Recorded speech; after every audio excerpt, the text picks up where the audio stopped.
சளியை சரிப்படுத்துகிற இந்த முசுமுசுக்கு இலையை வச்சு தோசை சுட போகிறேன். எப்படி செய்கிறேன்னு வாங்க பார்க்கலாம். ஊற வச்சு அரிஞ்சா அலசிட்டு அரைச்சிக்கலாம்.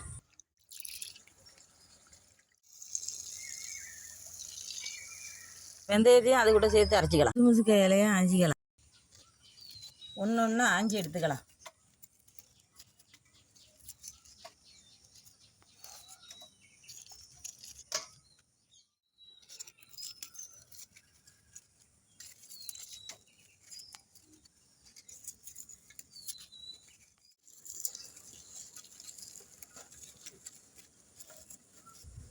கீரையை அலசிட்டு அரைச்சி எடுத்துக்கலாம்.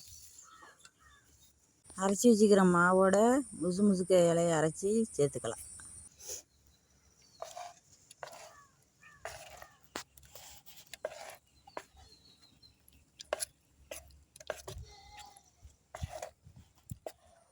மாவு கூட கல் உப்பு போட்டுக்கலாம்.